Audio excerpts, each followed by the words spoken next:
Welcome.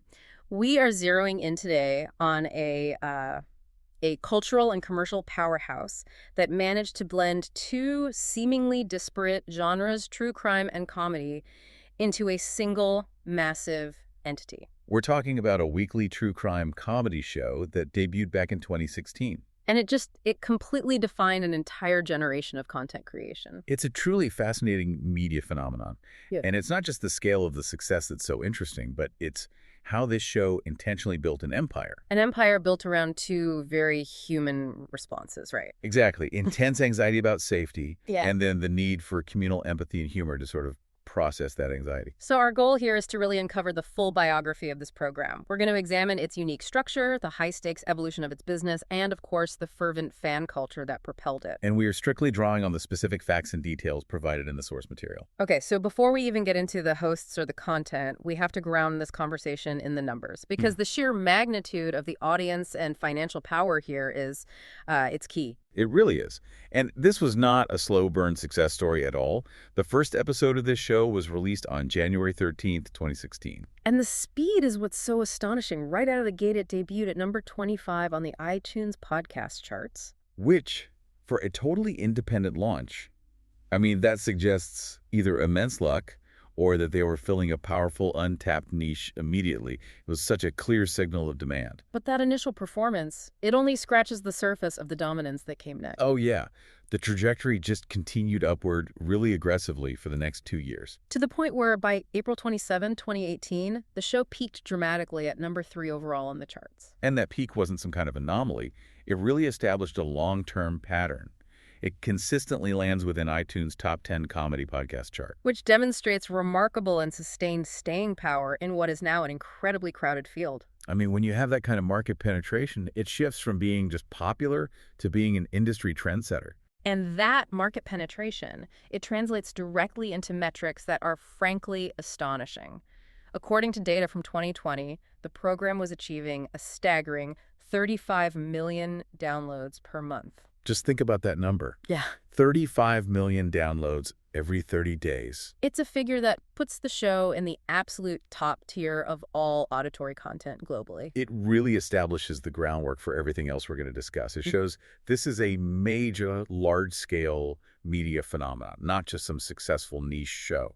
And that level of engagement and commercial success is what necessitated the complex business structures that came later. Right. That initial success, those huge download numbers, it meant they couldn't stay a loose experimental show for very long. But before all the business got complicated, we need to understand how the hosts, Kilgariff and Georgia Hardstark, even came together. Because the origin story is almost perfectly reflective of the show's eventual tone. It really is. The beginning is certainly unconventional.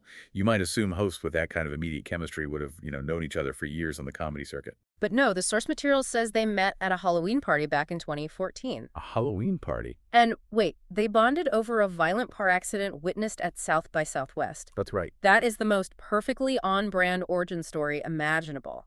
It's dark, it's specific, and it's slightly absurd. It really sounds less like a professional collaboration starting and more like a shared compulsion just being acknowledged out loud. Exactly. The connection was forged when Kilgariff was describing this violent car accident she'd witnessed. And Hardstark approached her specifically because the nature of the story, finding this mutual kind of borderline obsessive interest in true crime that just resonated deeply. So that casual social setting, a Halloween party, and that intensely dark shared interest became the foundation of their future multi-million-dollar collaboration. It perfectly illustrates the show's later tone, which, often shifts dramatically from dark discussion to casual, intimate anecdote. And while that meeting was accidental, their professional foundation was anything but. Not at all. Let's look at their backgrounds, because this explains the immediate production quality and comedic competence that defined the show from the very beginning. Right. Kilgariff already had a robust and recognizable career in stand-up comedy. A career that famously included a very specific style, singing and playing guitar to her own original comedic songs. And she wasn't just working the club circuit. She also had significant experience in broadcast comedy. She'd worked on established TV programs like Mr. Show, The Pete Holmes Show, and Ellen. So that gives her a really strong foundation in writing, timing, and producing broadcast quality comedy material that, translates seamlessly to audio. And Georgia Hardstark also came with significant co-hosting experience. She was not new to the microphone or navigating a dialogue format. No. Before launching this show, she co-hosted 2 different shows with her previous collaborator, Ailey Ward. Drinks with Ailey and Georgia and Slumber Party with Ailey and Georgia. So both women stepped into the world of audio content with significant existing expertise in sustained dialogue and content creation. They definitely weren't novices trying to find their voice. Not at all. When they decided to officially launch in January 2016, they released that very first episode with a company called Feral Audio. And the inaugural cases they chose were so high profile, it really reflected the strong true crime foundation they knew their audience wanted. Those first cases. John Benet Ramsey and the Golden State Killer. Choosing such internationally recognized, dense, and complex cases immediately signaled they were ready to tackle the biggest topics in the genre. And there's also evidence they were quickly integrated into the broader comedy and audio community. Right. The sources note that shortly after launching, the hosts appeared on an episode of the Cracked podcast. Which indicates their rapid recognition and acceptance into the established podcast networks of the time. It suggests they were seen as rising stars instantly. And a key element of the show's structure, which is now foundational to the listening experience, was introduced later that year. Right. In June 2016, Stephen Ray Morris became the podcast's official producer, making his first appearance in episode 23, which was titled Making a 23rderer. And his role became so much more than just technical support. Oh, absolutely. He provides the production glue and often acts as the third voice in the conversation, injecting dry commentary or reading listener stories. His introduction really stabilized the production, ensuring that the growing audience received a consistent, professionally edited product week after week. And this move from a strictly 2-person operation to including a third reliable production voice was essential for managing the high volume of content that was about to follow. Okay, so now that we know who they are and how they stabilized the production team, let's explore how quickly they solidified the sound and structure that became their trademark. Because that initial success was driven by personality. But the long-term success really relies on a simple, repeatable format. And the basic architecture of the show is, in fact, incredibly efficient and deceptively simple. It is. In each full episode, both hosts select a single story. It could be a murder, a historical event, or a survivor's story, and they recount and discuss it. The show is fundamentally a 2-person dialogue, driven by one host telling the narrative while the other reacts and provides conversational commentary. And it's that conversational commentary, the reactions, the tangents, the empathy, that truly defines the experience. What's fascinating here is how quickly they adapted their approach to prioritize that dialogue. Episodes were initially thematically based. Right, meaning they tried to link the 2 stories together with some kind of overarching idea. But the source material confirms this concept was abandoned really early on. I wonder if that also just reduced the pressure on the hosts to constantly find 2 thematically linked stories every single week. I'm sure. It seems like a necessary strategic simplification as the workload and demands on their time just skyrocketed. And focusing on individual compelling stories and letting the conversation guide the tone proved to be the smarter strategic choice. You can trace this commitment to the conversational format really clearly in the evolution of the episode titling. Oh, absolutely. Originally, episodes 1 through 32 utilized very specific murder-themed puns and references, often drawn from pop culture. It was a more traditional, formatted approach to naming. But from episode 33 onward, they shifted entirely.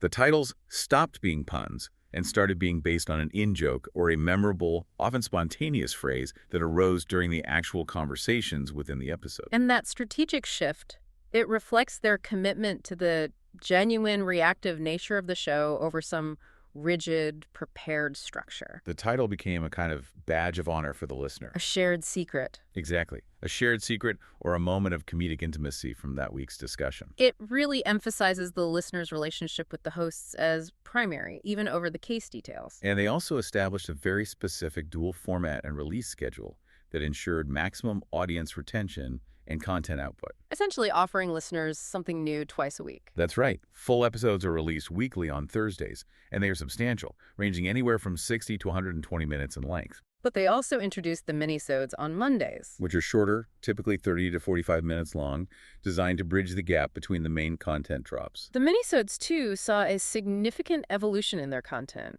It really reflects the host's understanding of their audience's varied interests. Right. Initially, they focused solely on hometown murders. These were listener-submitted stories about personal connections or experiences with crime sent in via email. And this gave the audience an immediate, direct stake in the narrative. But the hosts quickly realized the breadth of listener interest extended beyond just violent crime. The minisode concept expanded dramatically to encompass a much wider array of audience submissions. They started including topics like paranormal experiences, stories about hidden objects, deeply held family secrets, First responder stories, or any other topics the hosts specifically requested from the audience. and this expansion just broadened the community's engagement beyond traditional true crime narratives into a sort of shared folk history of the bizarre and unusual. And if we look at the stated purpose of the show, the hosts have publicly framed it as something much deeper than mere entertainment. They have. Both Kilgariff and Hardstark have publicly referred to the podcast as a form of therapy for themselves. A way of helping them deal with their own anxieties about true crime and navigating the wider world. And this therapeutic approach leads directly to the discussion of common, often difficult themes embedded within these narratives. Things like mental illness, the lives of sex workers, sexual abuse, the role of religion, women's rights, and victims' rights. And they handle these discussions by deliberately weaving in their own intensely personal experiences and anecdotes, creating an intensely personal parasocial connection with the listener that transcends standard entertainment. These personal integrations are just crucial to the identity of the show. They transform it from a true crime show into an interpersonal support forum. For sure. The hosts have discussed their previous experiences with substance abuse, their respective experiences with Irish Catholicism and Judaism, The topic of sobriety, navigating mental health struggles through therapy, their experiences with epilepsy, the challenges of their stand-up careers. and the specific dynamics of growing up in California. It connects their vulnerability directly to the listener's experience of navigating a scary world. By disclosing their struggles and personal history, they model a way to process trauma and anxiety through open discussion and humor. Which is likely a significant factor in the community's phenomenal growth and loyalty. They give permission for the audience to discuss things they might otherwise feel ashamed or anxious about. Okay, so that rapid success we've discussed, the 35 million downloads a month, the charting success, the massive fan base, it meant that they could no longer operate under that initial arrangement. Not at all. And this is where we transition into the high-stakes shifts in the show's business and financial management. This transition was accelerated by external factors, right? It was. Their early provider, Feral Audio, ran into severe difficulty. In 2017, Feral Audio was forced to shut down entirely following abuse allegations that were made against the company's founder, Dustin Marshall. I mean, imagine the chaos. Here they have one of the fastest growing shows in the world with this massive loyal audience. And suddenly, their original network collapses under ethical scrutiny. They needed a new home immediately to protect the brand and maintain continuity for the listeners. And it was a necessary move that they executed relatively fast. In September 2017, the podcast transitioned to mid-roll media. But the move to mid-roll was pretty short-lived. It really just served as a temporary stop before they made the pivotal entrepreneurial decision to pursue full autonomy and control over their content. And here is the defining strategic move of their career. On November 28, 2018, Kilgariff and Hardstark introduced their very own podcast network. Which they named exactly right. And the name itself is drawn directly from the show. It's a phrase often used by Kilgariff during the podcast, grounding the business venture in their unique audio identity. The creation of Exactly Right had immediate and profound financial implications. By taking control of production, distribution, and ad sales, they maximized their revenue streams. And the source material confirms that in 2019, My Favorite Murder generated a massive $15 million in revenue. $15 million in a single year. That placed them at number 2 on Forbes' prestigious ranking of the highest-earning podcasters for that year. This wasn't just a successful show anymore. It was a major corporate entity. This solidified their status as media moguls who successfully leveraged audience loyalty into financial power. And that financial power generated by establishing Redefine Right allowed them to dictate terms in subsequent distribution deals, even with industry giants. Which brings us to the next major transition. In January 2022, Amazon and Wondery acquired exclusive ad sales and distribution rights to the show through the Exactly Right network. This deal was a major industry event, but the key stipulation is where the power dynamic truly lies. Right. The source material specifies that episodes of My Favorite Murder, along with certain other shows from the Exactly Right network, would be published 1 week early, exclusively on Amazon Music and Wondery Plus Now. Before they received wider distribution on other platforms. This created what is often called a gated structure, or a paywall window. It was a clear strategic move, leveraging the immense loyalty of the Murderino fan base to drive subscriptions to Amazon's platforms. Absolutely. Fans who couldn't wait a week for the new content had a clear incentive to subscribe. It was a massive validation of the brand's drawing power. But the story doesn't end there, with them locking into a huge corporate deal. This is where we get the most current business information available. On January 4, 2024, the show announced a formal separation from that arrangement. This announcement was made simultaneously in episode 409, titled "You Were Exactly Right," and concurrently on their official Instagram account. Confirming they had severed ties with Amazon Music and Wondery and were ending that exclusive window. And this move, walking away from a massive corporate partnership, demonstrates an unwavering commitment by the hosts to renegotiate and prioritize their distribution strategy. It seems to put control and broad accessibility first, even at the cost of immediate guaranteed revenue. It's a powerful statement about owning their independence. It truly is a biography of strategic business moves aimed at preserving creative control. It is. So, now let's turn our attention to the cultural fallout of this phenomenon. We'll focus on the extraordinary community that grew around the show, known famously and affectionately as the Murderinos. The growth of this fan base was explosive. It really demonstrated the thirst for this specific brand of content and community. I mean, as of April 2018, the official Facebook fan group exceeded 200,000 members. And the separate Facebook fan page also boasted more than 171,000 followers as of February 2018. These numbers are just staggering for a niche interest. It speaks to an extremely active and dedicated listening base. And what's especially notable, and this is consistent with broader true crime research, is the clear predominance of female listeners and fans within this community. Yes, the data confirms that the majority of true crime fans generally are female, and this show's fan base mirrors and perhaps even amplifies that trend. It offers a space where women can discuss fear, safety, and anxiety openly.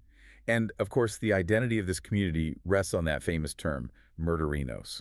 Right. The term is defined specifically as a person with a borderline obsessive interest in true crime and the specific nature and details of disturbing murders. And the fact that the source material notes the term is loosely inspired by a Ned Flanders line from a Halloween episode of The Simpsons. Perfectly captures the brand's tone. It's a classic combination of dark subject matter wrapped in a layer of pop culture reference and self-deprecating humor. This dedicated following quickly allowed them to monetize the community structure, recognizing that loyalty could be leveraged into exclusive access. Right. In April 2018, they announced the launch of the fan cult. This was a formal platform specifically designed to serve their most dedicated listeners. And the fan cult required a yearly fee, and in return, fans were granted access to exclusive merchandise, highly sought-after pre-sale opportunities for live show tickets, additional content, and forums for community interaction.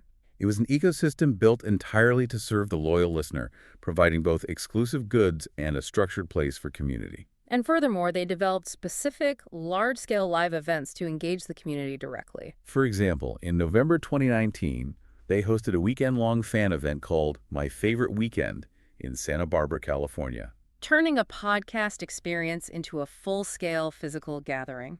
And speaking of live shows, the success here is truly unparalleled. Since September 2016, the hosts have performed several live shows internationally. Adhering to the same conversational format as the podcast, but delivering it to massive theater audiences. And they are formally recognized in the industry as the top-selling podcast live show globally. That is a crucial financial and cultural metric.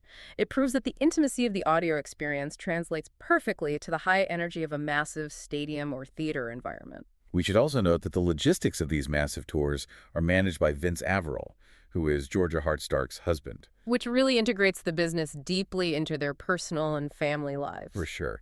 Now, while media reaction to the rapid popularity was largely positive, with documentation by major outlets like BuzzFeed, Rolling Stone, Marie Claire, and notably The Atlantic, the show has not been without criticism. which is essential to discuss when examining a cultural entity this size. Right. That Atlantic article, published in 2017, was titled How a True Crime Podcast Became a Mental Health Support Group, highlighting the positive psychological benefits listeners derive from the show. But as the show grew in size and influence, critical voices emerged, addressing important ethical concerns inherent in the true crime genre and in the show's specific approach. The show has faced specific criticism regarding the treatment of marginalized groups in their retelling of cases, including sex workers, people of color, and the LGBTQ+ community. And there was a particularly focused critique concerning the perceived prioritization of crimes against white women over crimes committed against women of color. Which is a structural issue often cited within true crime media generally. Right. And they also face criticism related to factual inaccuracies in their storytelling. This is a critical point about the need for accountability when you're operating a platform of this size and sensitivity. Because they are comedians and not journalists or police procedural experts, factual errors are, inevitable. But ethically, they have to be addressed. And the show's solution, or response mechanism, is integrated directly into the programming structure. Which is interesting to analyze how they chose to handle that critique. To address factual inaccuracies and implicitly to demonstrate a commitment to self-correction, many episodes include a dedicated segment known as Corrections Corner. This segment functions as a critical mechanism for ethical risk mitigation. It's not just a gesture.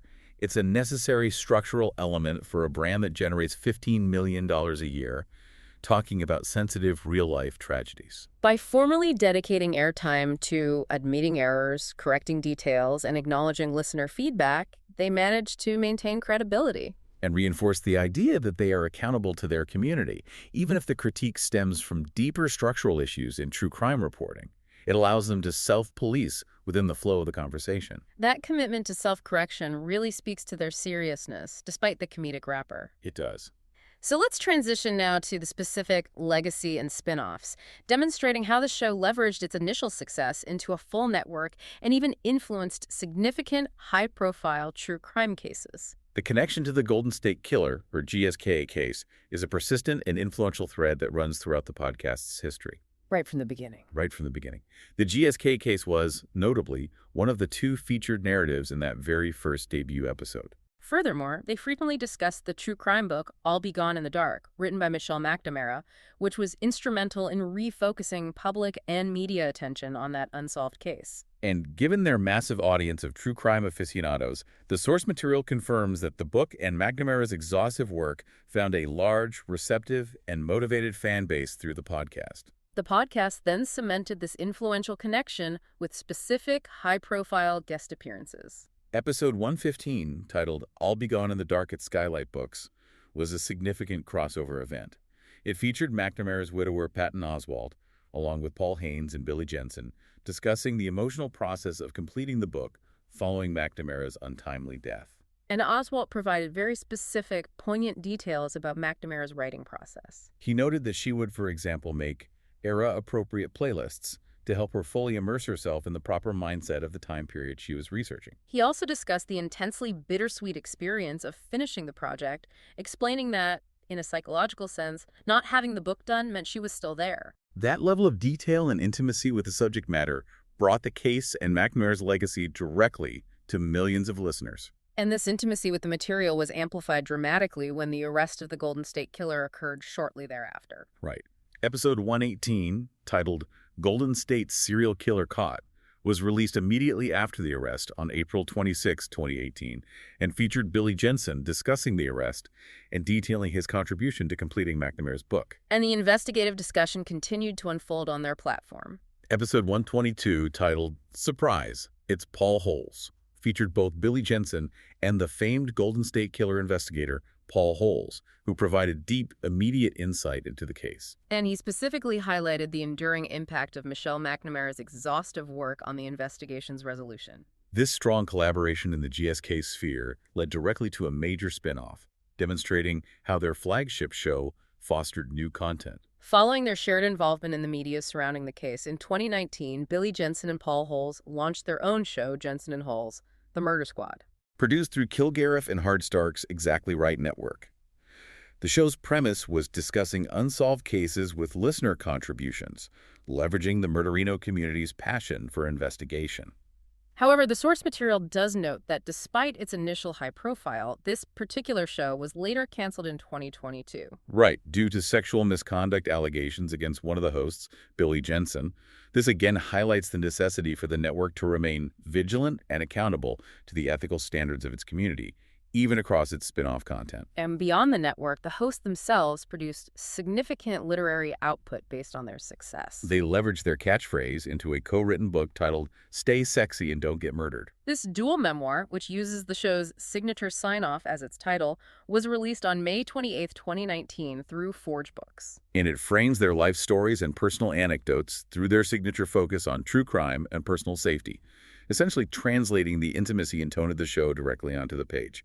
The Exactly Right Network's expansion, launched in November 2018, really showcases its ambition to become a true media powerhouse beyond the flagship show. And they didn't start from zero. They initially started by hosting some highly regarded, pre-existing shows to rapidly establish a credible, diverse lineup. These initial acquisitions included shows like The Fall Line, a true crime show focusing on marginalized victims. The Percast, an animal-focused show, This Podcast Will Kill You, which discusses disease and public health, and Do You Need a Ride, a general interview comedy show. Which indicates a strategic shift from niche true crime to broader lifestyle content covering animals, science, and interview comedy, immediately diversifying their portfolio. But they also commissioned and launched original shows, demonstrating a commitment to variety and capturing new audiences.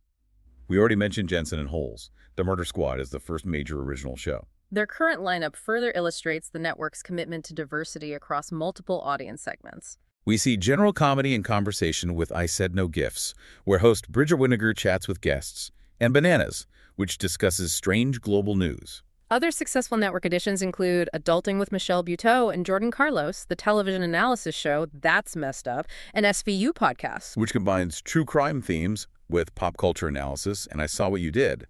They also host author Kate Winkler-Dawson's specialized true crime series, Tenfold More Wicked, as well as shows focused on different aspects of life and personal growth, like Lady to Lady, Parent Footprint with Dr. Dan, and Dave Holmes' limited series Waiting for Impact. This comprehensive network approach ensures that Exactly Right captures various audience segments, extending the financial and cultural reach initiated by the flagship show. It's a sophisticated, content-driven strategy that transforms a single hit show into a sustainable, multi-platform brand. And we have to conclude this extensive look at the show's biography with his signature closing ritual. After navigating all the corporate deals, the fan phenomena, and the ethical critiques, every episode has concluded with the hosts saying their famous catchphrase, "Stay sexy and don't get murdered." Following that iconic sign-off, Georgia Hardstark would initiate the most intimate, accidental piece of their media empire. She would ask her Siamese cat, Elvis, "Elvis, do you want a cookie?" And he would meow directly into the microphone. This seemingly simple domestic moment became an iconic, irreplaceable part of the show's audio identity. And the production detail here is key. After their move to the professional Exactly Right offices, that process had to change. Hardstark would record Elvis on her phone at home, and the meow would then be added in post-production. It became a required fixture, a piece of intimate domestic sound engineered into a corporate product. The source material confirms that Elvis died in December 2020 at the age of 16. However, that original recording is still played at the end of every single episode, ensuring that Elvis's presence, that small, spontaneous piece of the show's genesis, remains a constant fixture of the listening experience.